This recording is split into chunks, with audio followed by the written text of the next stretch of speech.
Doubt नट में आपका स्वागत है। कैसे हैं आप सब लोग? भाई आशा करती हूँ सब लोग बहुत अच्छे होंगे और सबकी पढ़ाई बहुत ही जोरों शोरों से चल रही होगी। तो ये है हमारी कक्षा 9 विज्ञान का समय और इस समय पढ़ते हैं हम। भाई आज जो हमारा लेक्चर है वो रसायन विज्ञान का है, क्योंकि मैम रसायन विज्ञान की है ना। तो भाई ये है हमारा लेक्चर नंबर 5 है ना। तो भाई हमारा जो अध्याय था उसका क्या नाम है? हमारे आसपास के पदार्थ। और आप सभी को पता है जैसे ये हमारा चैप्टर नंबर अध्याय नंबर 1 है हमारी किताब में। ठीक है, तो भाई आज हमें क्या क्या पढ़ना है जल्दी से देख लेते हैं। तो आज हमें पढ़ना है कि पदार्थ की अवस्थाओं में परिवर्तन करते कैसे हैं। भाई लास्ट लेक्चर में हमने क्या बात बोली थी कि हम पदार्थ की अवस्थाओं में परिवर्तन कर सकते हैं। अब कैसे कर सकते हैं मैम? पेट में चूहे दौड़े थे ना पढ़ाई के, याद है? तो आज हम उसी को देखेंगे। ठीक है, चलो तो भाई जल्दी से दोहरान करते हैं कि हमने क्या क्या पढ़ लिया है। ठीक है, तो बेटा हमने पदार्थ के बारे में पढ़ लिया था कि भाई पदार्थ क्या होते हैं? जो जगह घेरे, मतलब जिनका आयतन हो और जिनके पास द्रव्यमान भी हो, है ना। ये बात की थी हमने। उसके बाद हमने बात की थी पदार्थ की अवस्थाओं की, कि पदार्थ की 3 अवस्थाएं हैं। तो कौन कौन सी बेटा? हमने 3 अवस्थाएं देखी थी, ठोस, द्रव और गैस। और हमने क्या बोला बेटा कि जो ठोस अवस्था है उसमें कण कैसे ठूस ठूस के भरे हुए हैं। ठूस ठूस के भरे हुए मतलब पास पास हैं। तो भाई ठोस अवस्था में कण पास पास है ना। द्रव अवस्था में कण बिल्कुल ठूस के नहीं भरे हुए, थोड़े आराम से बैठे हुए हैं, मतलब कणों के मध्य दूरी है ना। तो द्रव में क्या है भाई? कणों के मध्य थोड़ी दूरी है। कणों के मध्य थोड़ी दूरी है। और अगर बात करें हम गैस की, तो गैस के कण क्या है बेटा? याद करो, नालायक हैं। नालायक है मतलब एक इधर है, एक उधर है, एक उधर है, एक उधर है, सभी दिशाओं में इधर उधर फैले हुए हैं। कणों के मध्य बहुत दूरी है, तभी तो हम आराम से ऐसे देख सको हवा में हाथ घुमा पा रहे। क्यों घुमा पा रहे? क्योंकि हवा गैस है आसपास हमारे चारों तरफ और उस गैस में कणों के मध्य रिक्त स्थान अधिक है। तो यहाँ भाई कणों के मध्य रिक्त स्थान अधिक है।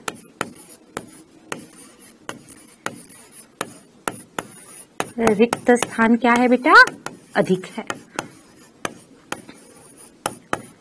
ये बात की थी हमने। उसके बाद बेटा हमने बात की थी कि हम पदार्थ की अवस्थाओं में परिवर्तन भी कर सकते हैं।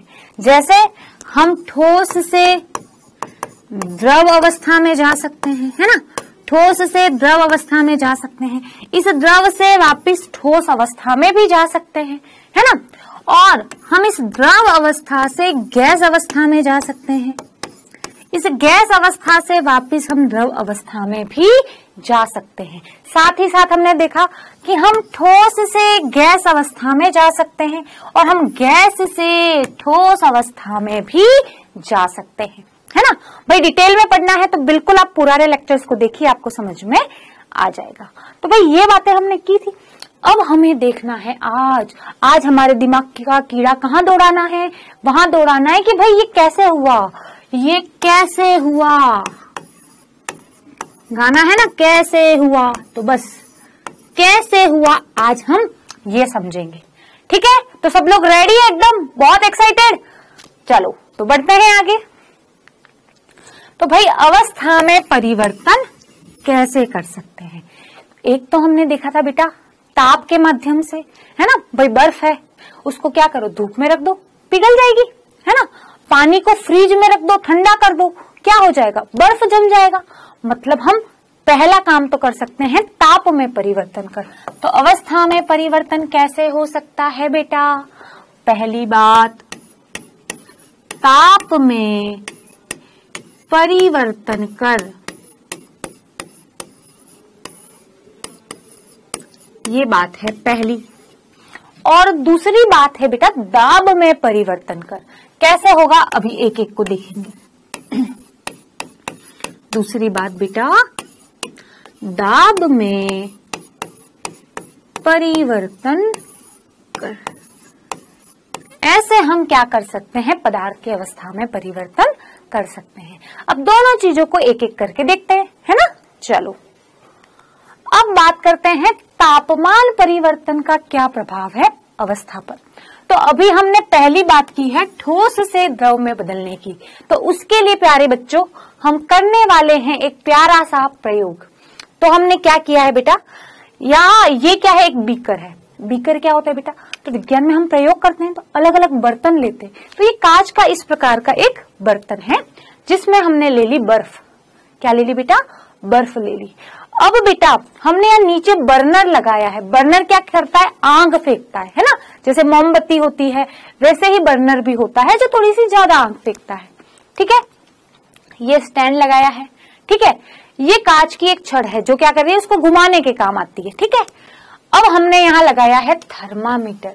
कोई बच्चा मुझे बता सकता है थर्मामीटर का क्या काम है बेटा, पढ़ा होगा ना छोटी क्लास में, 7वीं कक्षा में।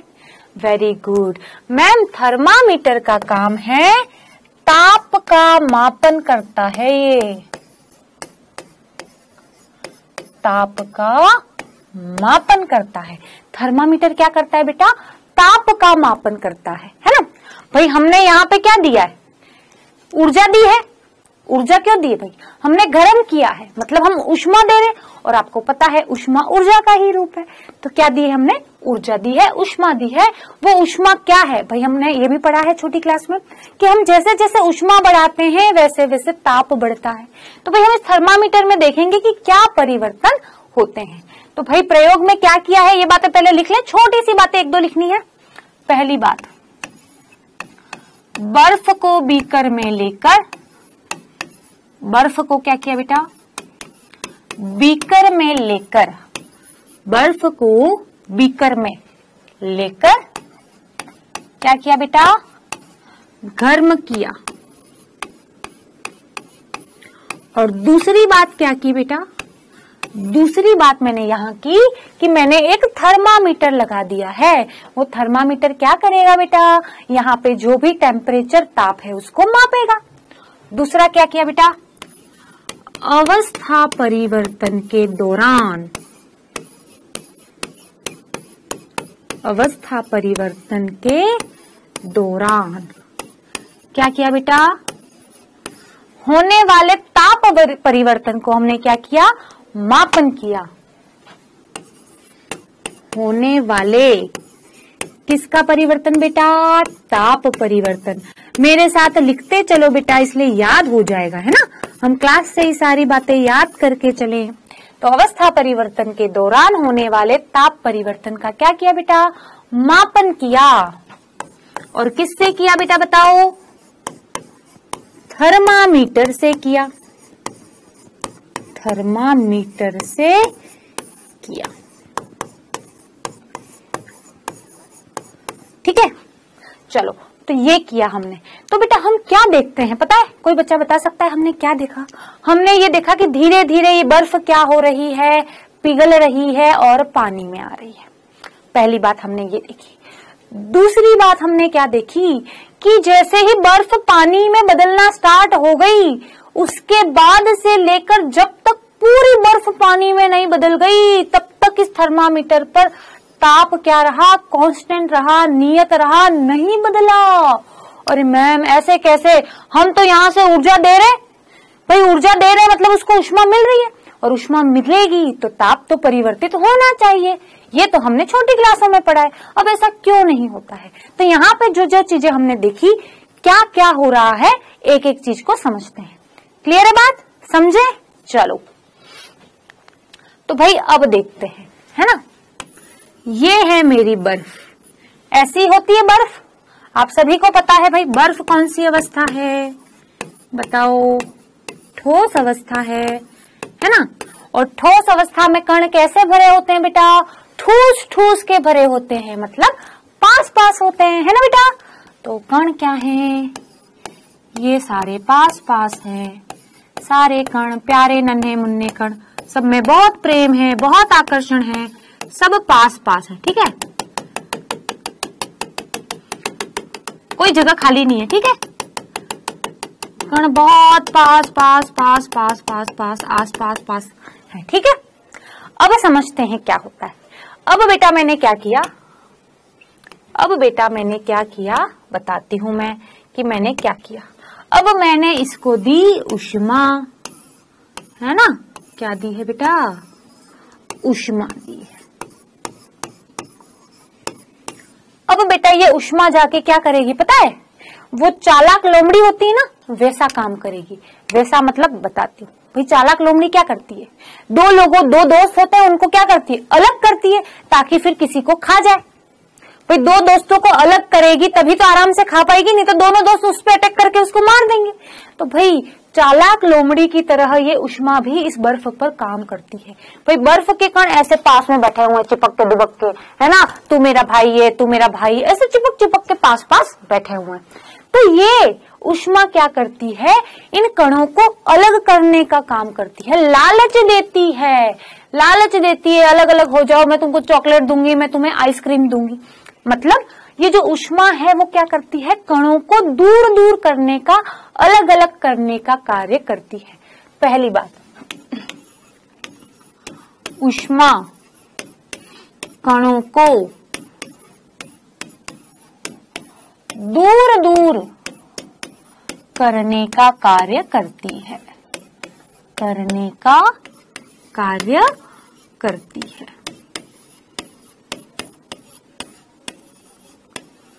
ठीक है। अब क्या होता है, थोड़ी ऊष्मा दी, नहीं ये मेरा भाई है, इसको कैसे छोड़ दूं, मैं नहीं छोड़ूंगा। थोड़ी और ऊष्मा दी, मतलब मान लो 2 चॉकलेटें दी मैंने, तो भाई बच्चा क्या सोचता है कि हाँ 2 चॉकलेटें हैं, क्या करूं, नहीं मानता है, फिर भी भाई है मेरा, कैसे छोड़ दूं। फिर हम तीसरी चॉकलेट किसी बच्चे को देते हैं, चौथी देते हैं, 5वीं देते हैं, 6ठी देते हैं। जब 10 चॉकलेटें दे दी, बड़ी बड़ी डेयरी मिल्क सिल्क, तो भाई बच्चा लालच में आ जाता है और क्या सोचता है कि अरे क्या बात है, मुझे तो मिल गई चॉकलेट बहुत सारी। तो यहाँ पर भी इन कणों के साथ ऐसा ही होता है। जब हम कणों को ऊष्मा दे रहे हैं तो भाई एक ताप के बाद वो ऊष्मा इतनी ज्यादा हो जाती है कि इनका जो आकर्षण बल है वो टूट जाता है। क्या हो जाता है बेटा, टूट जाता है। तो दूसरी बात क्या देखते हैं बेटा,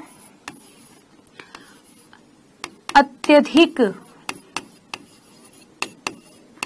ऊष्मा देने पर क्या हुआ बताओ, कणों के मध्य आकर्षण बल कमजोर होता है। कणों के मध्य आकर्षण क्या होता है बेटा, कमजोर होता है। आकर्षण कमजोर होता है।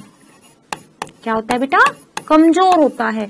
कमजोर होता है, धीरे धीरे और कमजोर होता है। फिर क्या होता है भाई, फाइनली कण एक दूसरे से दूर होते जाते हैं, मोह कम होता जाता है। चॉकलेट जो है ना, चॉकलेट का लालच, वैसे ये जो ऊष्मा आ रही है उस ऊष्मा की वजह से क्या हुआ, कण एक दूसरे से दूर हो रहे हैं। क्या हो रहा है भाई, उस ऊष्मा की वजह से कण क्या हो रहे हैं, दूर हो रहे हैं, क्योंकि आकर्षण कमजोर हो रहा है। आकर्षण कमजोर होने से क्या हुआ बेटा बताओ, कण दूर दूर हो गए। और आप सभी को पता है, अगर कण थोड़े दूर दूर हो जाएंगे, ये कण इधर भागने लग रहा है, ये कण इधर भागने लग रहा है, ये कण ऐसे भागने लग रहा है, ये कण ऐसे भागने लग रहा है, ये कण ऐसे भागने लग रहा है, ये कण ऐसे भागने लग रहा है, ये कण ऐसे भागने लग रहा है। कण दूर दूर हो जाएंगे। और अगर कण दूर दूर हो जाएंगे तो आपको पता है, ठोस अवस्था में कण पास पास, द्रव अवस्था में कण थोड़े दूर दूर। तो भाई कण दूर दूर हुए, इसका मतलब कौन सी अवस्था आ गई, द्रव अवस्था आ गई। और हम यही तो देख रहे हैं कि बर्फ क्या हो रही है, पिघलकर द्रव में बदल रही है। समझ में आया क्या हुआ, वापस समझाती हूँ। भाई मैंने कण को ऊष्मा दी, ठोस के कणों को ऊष्मा दी, ठीक है। धीरे धीरे ऊष्मा जैसे बढ़ती गई, कणों के मध्य आकर्षण कमजोर होता गया। और एक समय बाद ऐसा आया कि भाई वो आकर्षण बल टूट गया, कमजोर, इतना कमजोर हो गया कि कण दूर दूर जाने लग गए। और कण दूर दूर जाने लग गए तो हमने क्या बोल दिया, द्रव अवस्था आ गई। क्यों, क्योंकि द्रव अवस्था में यही तो होता है, कणों के मध्य दूरी थोड़ी ज्यादा होती। तो ये सारी चीजें हो रही हैं और इसीलिए क्या हो रहा है बेटा, ठोस द्रव में बदल रहा है। क्लियर है बात, एकदम। बढ़े आगे, चलो। तो यही सारी बातें यहाँ पर लिखी हुई हैं, निष्कर्ष के रूप में देखते हैं। भाई ठोस के तापमान को बढ़ाने पर कणों की गतिज ऊर्जा बढ़ी। भाई हम पढ़ चुके हैं, याद करो हमारा लेक्चर नंबर 1-2। भाई हमने क्या बोला कि तापमान बढ़ाते हैं तो गतिज ऊर्जा बढ़ती है। चलो, गतिज ऊर्जा में वृद्धि होने के कारण कण अधिक तेजी से क्या करने लगते हैं? कंपन का मतलब बेटा गति, ठीक है।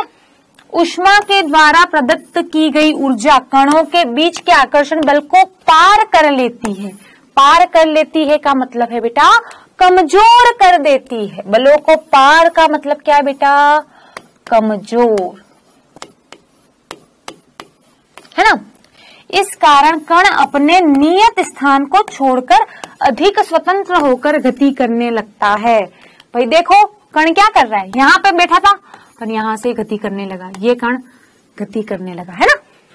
चलो, एक अवस्था ऐसी आती है जब ठोस पिघलकर द्रव में परिवर्तित हो जाता है। इसकी एक एक लाइन समझ में आई ना? जो मैंने बोला वही यहाँ लिखा हुआ है और ये पूरा एज इट इज आपकी एनसीईआरटी के बुक में भी आपको लिखा हुआ मिल जाएगा। क्लियर? तो एक बात तो समझ में आ गई, ठोस द्रव में कैसे बदला ये समझ में आ गई। लेकिन मैम अभी भी एक डाउट है दिमाग में, किसी के है? चलो, क्या है वो डाउट? चलो, लेकिन उस डाउट के पहले हम एक बिंदु पर चर्चा करते हैं कि गलनांक क्या होता है। कोई बच्चा बता सकता है भाई गलनांक क्या होता है बेटा? तो भाई वह ताप जिस पर ठोस पिघलकर द्रव में आ जाता है वो कहलाता है गलनांक। तो गलनांक क्या है बेटा? वह ताप जिस पर क्या हो रहा है बेटा बताओ? ठोस पिघलकर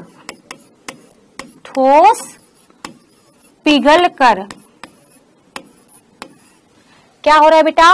द्रव अवस्था में आ रहा है, द्रव अवस्था में आता है, द्रव अवस्था में आता है। मेरे साथ साथ लिखते चलो बेटा, याद हो जाएगा साथ ही साथ, ठीक है। अब बात करते हैं बर्फ का गलनांक। कोई बता सकता है कितना होता है भाई बर्फ का गलनांक? बेटा बर्फ का गलनांक होता है बेटा 273.16 केल्विन या 0 डिग्री सेंटीग्रेड। ये होता है बर्फ का गलनांक। ताप है, आपने पढ़ा होगा छोटी क्लास में, ताप का मात्रक क्या तो डिग्री सेंटीग्रेड या केल्विन। कैसे परिवर्तित करते हैं इसी अध्याय में हम आगे देखेंगे, अभी इसको याद रखना है, पहली बात। दूसरी बात, गलनांक बताता क्या है? कोई बता सकता है गलनांक क्या बात बताता है? कौन बताएगा भाई? जल्दी से बताओ। तो बेटा गलनांक क्या है भाई?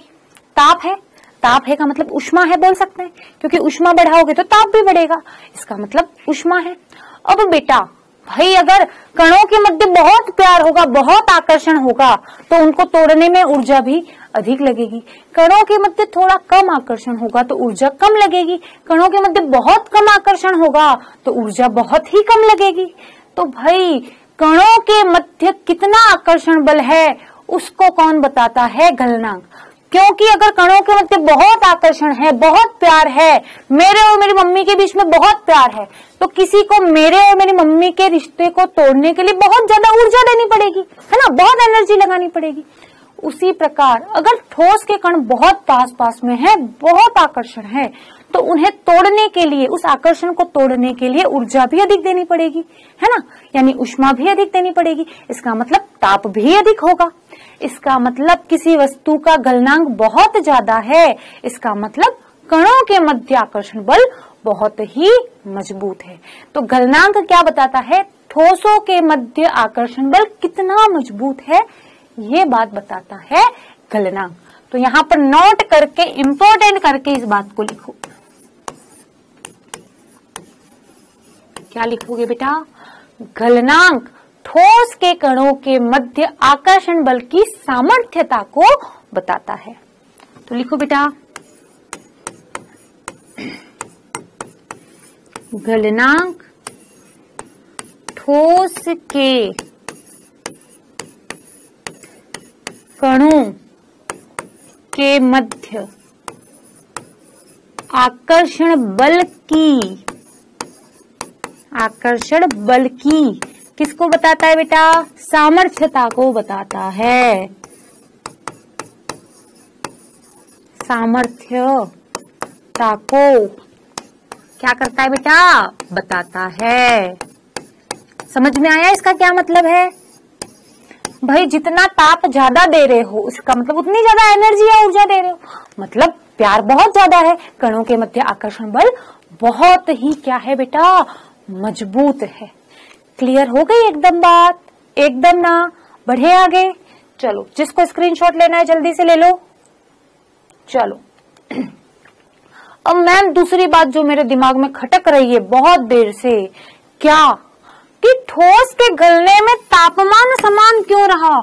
मैं तो आग लगाए जा रही हूं बर्नर से और आप बोल दो कि तापमान समान रहा। देखो कहां बोला बेटा, है ना? थर्मामीटर से हमने ये क्या बोला? ताप का मापन किया और वो ताप समान रहा, कांस्टेंट रहा। क्यों मैम? मेरे को तो पच नहीं रही है बात। चलो पचाए? चलो पचाते इस बात को भी। चलो देखते हैं।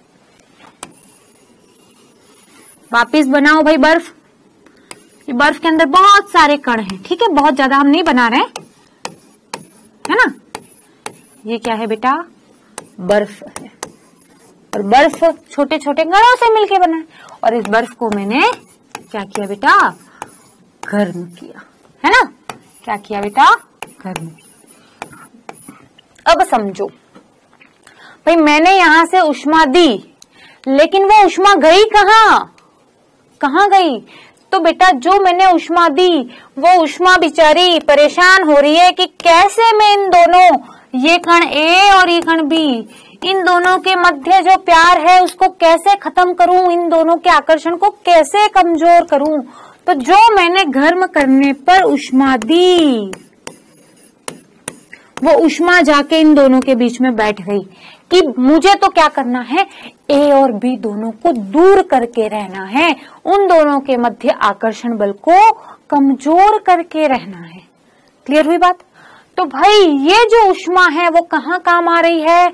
कणों के मध्य आकर्षण बल को कमजोर करने के काम आ रही है। तो क्या लिखोगे बेटा? तापन के दौरान, है ना? तापन के दौरान का मतलब गर्म करने के दौरान दी गई उष्मा के दौरान दी गई उष्मा, जो मैंने उष्मा दी है वो क्या काम कर रही है बेटा? बताओ। ए और बी के मध्य जो आकर्षण बल है उसको कमजोर कर रही है और ताप नहीं बढ़ रहा है। इसका मतलब वो उष्मा आपको दिख नहीं रही है। दिख रही है क्या? दिखती तो आपको दिखता थर्मामीटर में कि ताप बदल रहा है, लेकिन वो उष्मा आपको दिख नहीं रही है। आप देख रहे हो क्या कि कोई उष्मा जाके इन दोनों के बीच में बैठ गई और इन दोनों के बीच का आकर्षण कमजोर किया? ऐसा देख रहे हो क्या? नहीं देख रहे हो। मतलब चलो बताती हूँ। तापन के दौरान दी गई उष्मा कणों के मध्य आकर्षण को कमजोर करने के काम आती है। कमजोर करने के काम आती है ना? करने के काम आती है। चलो ये बात तो समझ में आ गई। अब बेटा ये जो उष्मा क्या कर रही है? जो कणों के मध्य आकर्षण को कम कर रही है, कमजोर कर रही है, वो क्या कर रही है बेटा? वो हमें दिख नहीं रही है। हमें दिख नहीं रही है, ना थर्मामीटर पे ताप परिवर्तन देखकर दिख रही है, ना हमें आंखों से दिख रही है। मतलब वो क्या है? छिपी हुई उष्मा है, छुप गई है, बर्तन में कहीं छुप गई है, हमें दिख नहीं रही है। और आपने सुना होगा कि भाई गुप्त का मतलब क्या होता है? छिपा हुआ। भाई गुप्तचर सुना होगा, आप हिंदी पढ़ते होंगे। गुप्तचर का मतलब क्या है? भाई जो छुप छुप के क्या करता है? भाई पता लगाता है, जासूस जिसको बोलते हैं। तो भाई गुप्त का क्या मतलब होता है? छिपी होना।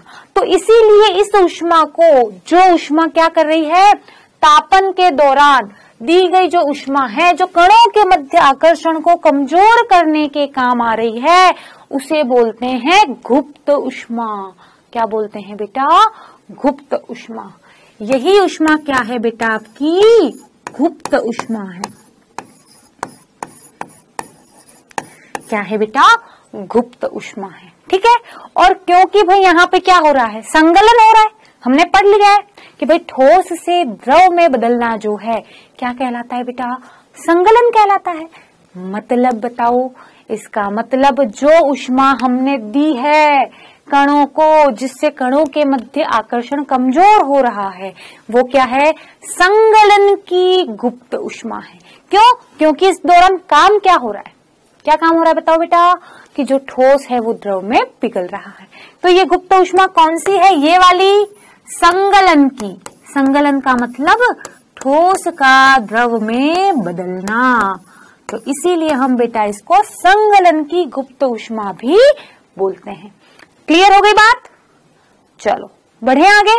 चलो तो बेटा संगलन की प्रसुप्त ऊष्मा बोले या संगलन की गुप्त ऊष्मा बोले, एक ही बात है। ठीक है। तो कोई बच्चा मुझे बताएगा क्या परिभाषा हुई? कौन बताएगा भाई? अभी हम पढ़ रहे हैं, बात की हमने। चलो तो संगलन की प्रसुप्त ऊष्मा, गुप्त ऊष्मा की परिभाषा लिखते हैं जो हमें परीक्षा में लिखनी होती है। समझ तो हमने सारी बातें ली, अब ऐसे लिखेंगे जैसे हमें परीक्षा में लिखनी है। चलो लिखते हैं। तो भाई वायुमंडलीय दाब पर, वायुमंडलीय दाब पर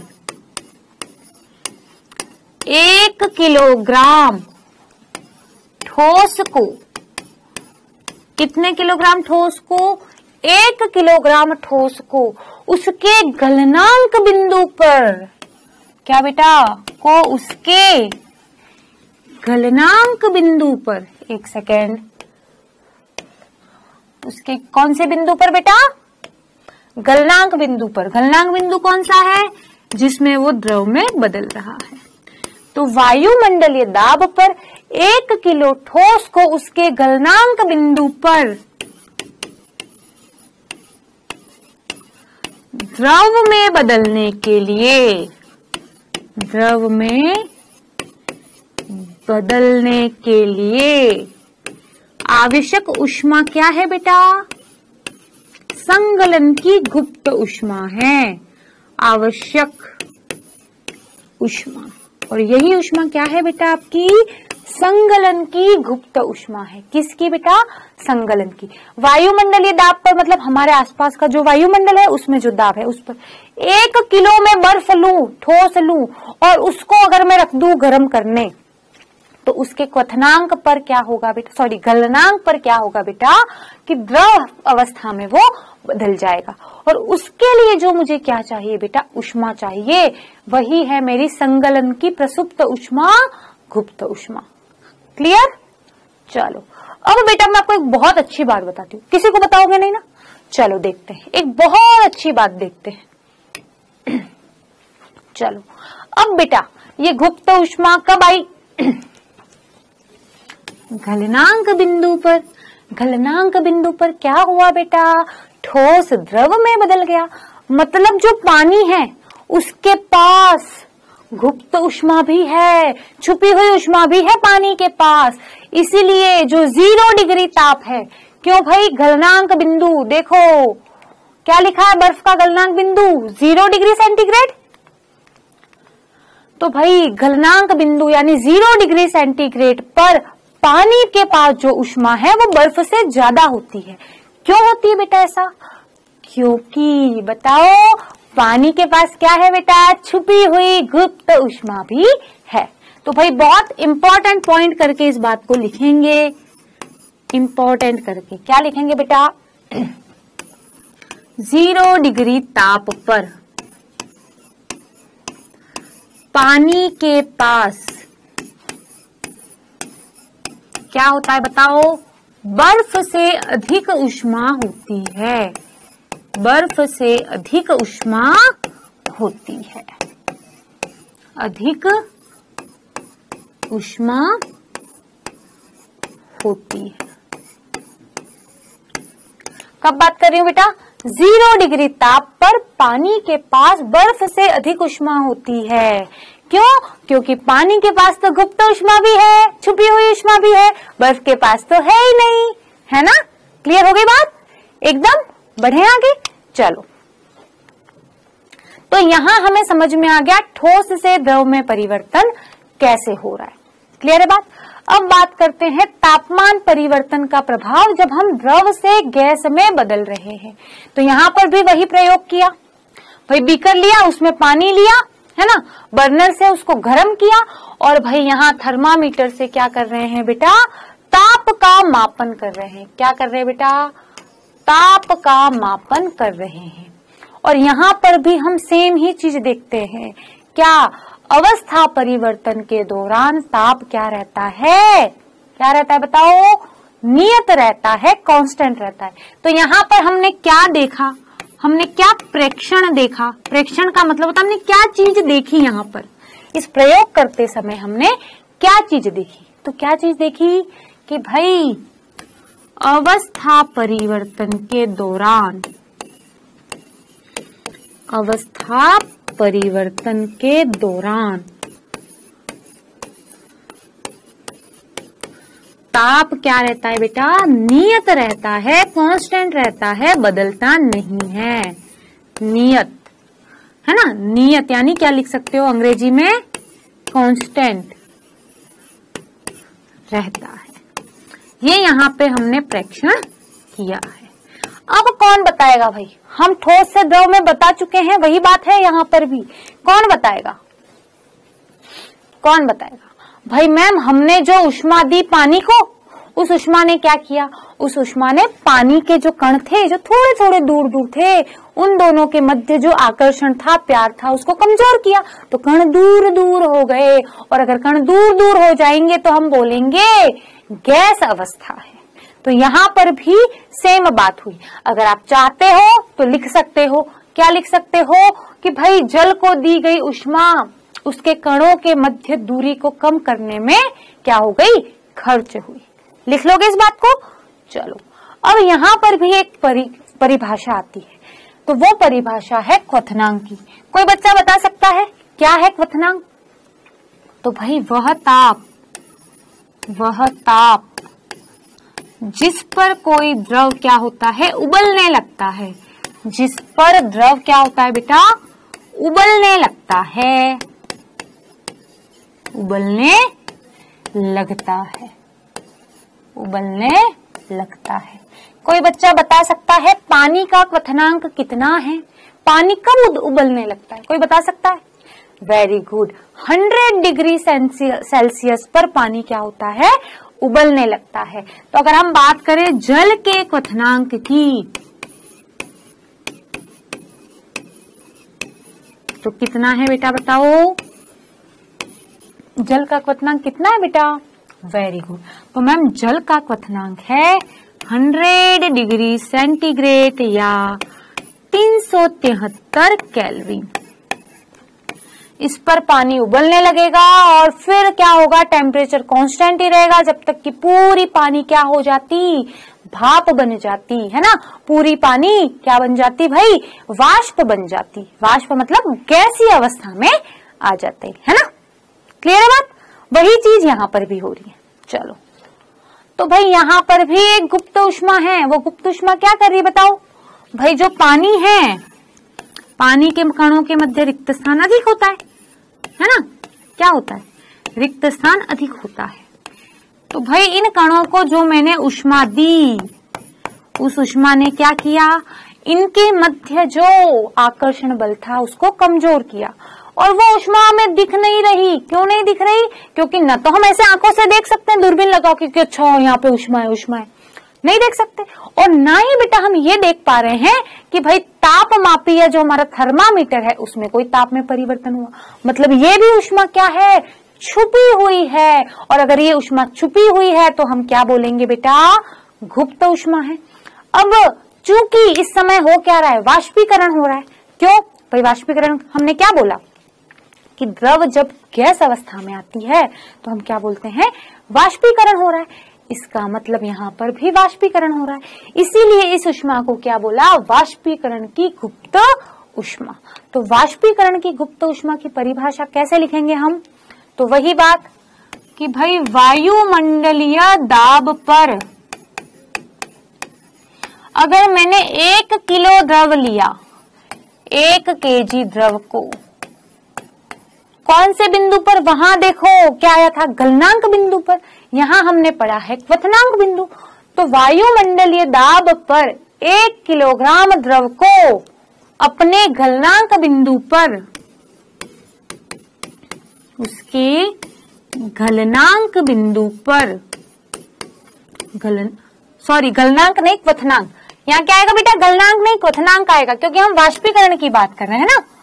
क्या आएगा बेटा, वाष्पीकरण की बात कर रहे हैं, तो उसके कौन से बिंदु पर बेटा, तो उसके क्वथनांक बिंदु पर, उसके क्वथनांक बिंदु पर कौन सी अवस्था में आएगा बेटा, गैस बनेगा। तो वायुमंडलीय दाब पर 1 किलोग्राम द्रव को उसके क्वथनांक बिंदु पर गैस में बदलने के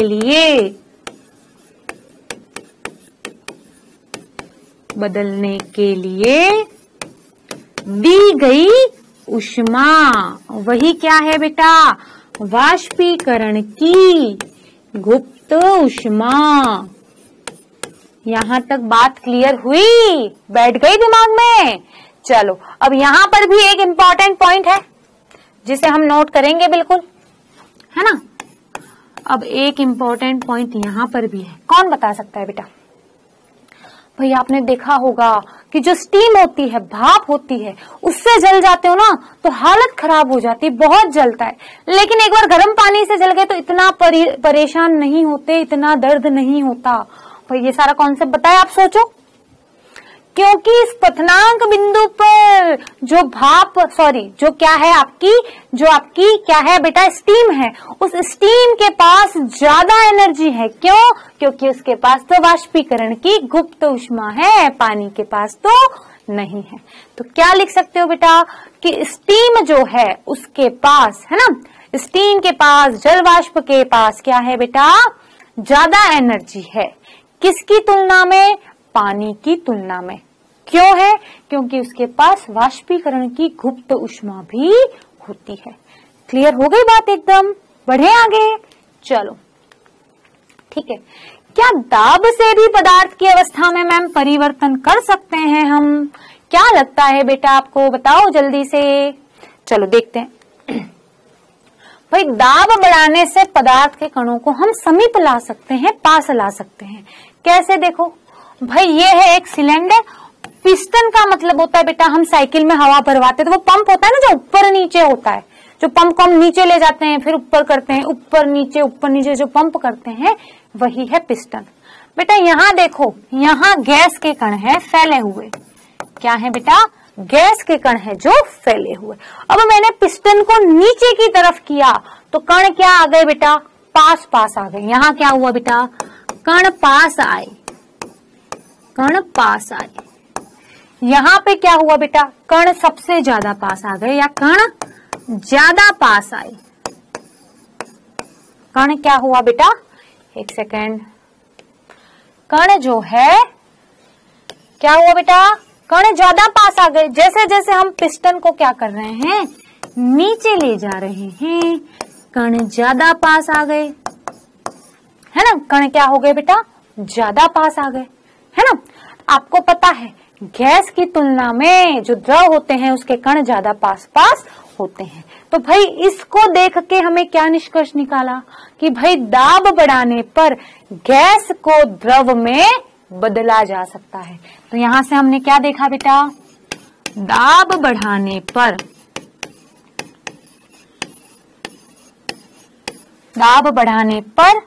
कणों को पास लाया जा सकता है, पास लाया जा सकता है। इसका मतलब ये है कि अगर हम दाब बढ़ाने पर, दाब बढ़ाया, क्या किया बेटा? दाब बढ़ाया तो क्या होगा बताओ बेटा, गैस जो है वो द्रव में बदल जाएगी। क्या हो जाएगी भाई, गैस जो है वो द्रव में बदल जाएगी। भाई देख लो, कण पास पास आ गए, कण और पास पास आ गए। जैसे जैसे दाब बढ़ा रहे हो, पिस्टन को नीचे कर रहे हो, कण पास पास आ जा रहे हैं। क्लियर है बात, बढ़े आगे। तो भाई हमने दो बात देखी, अवस्था में परिवर्तन, अवस्था में परिवर्तन जो है ना, अवस्था में परिवर्तन भाई ताप से और किससे बेटा, दाब से, दोनों से हो सकता है। भाई आपने नाम सुना होगा एलपीजी, नाम सुना है आपने एलपीजी, लिक्विफाइड पेट्रोलियम गैस, द्रवीभूत पेट्रोलियम गैस। इसका नाम क्या है बेटा, द्रवीभूत पेट्रोलियम गैस। भाई यहां पे भी यही किया गया है, उच्च दाब देकर गैस को द्रव में बदला गया है, इसीलिए नाम है द्रवीभूत पेट्रोलियम गैस या लिक्विफाइड पेट्रोलियम गैस। हमारे घरों में जो ईंधन के रूप में कार्य आती है। तो समझ में आ गया अवस्था परिवर्तन कैसे हुआ, दाब से और ताप से कैसे हुआ, डिटेल में पढ़ चुके हैं, है ना। चलो तो भाई आज के लेक्चर में हम इतना ही पढ़ेंगे, बहुत सारी बातें कर ली है ना। तो लेकिन जाने से पहले क्विज तो बनती ही है, तो देखते हैं क्विज का पहला प्रश्न। गैस का द्रव में परिवर्तन कहलाता है। भाई जल्दी से, आपके पास है कुछ समय, जल्दी से बता दो।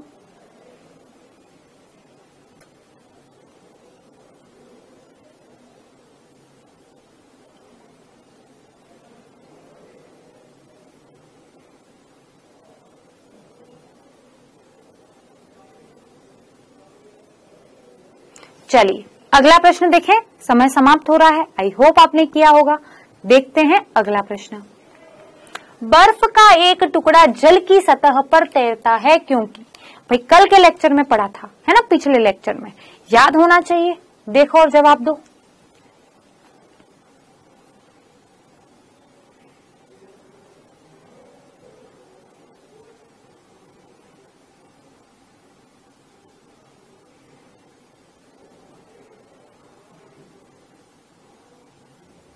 सोचो सोचो, पानी पे बॉल क्यों तैरती है, कैसी होती है वो पानी से, जल्दी से सोच के जवाब दो। चलो वेरी गुड। तो दोनों प्रश्नों के एक बार उत्तर देखते हैं। भाई द्रव का गैस में परिवर्तन कहलाता है संघनन। क्या कहलाता है बेटा, संघनन कहलाता है। भाई बर्फ का टुकड़ा पानी पर क्यों तैरता है, क्योंकि वो पानी से हल्का होता है। क्या होता है बेटा, पानी से हल्का होता है। क्यों होता है भाई, आप लेक्चर में देखो, बिल्कुल मिल जाएगा, मैंने बहुत ही डिटेल में समझाया है।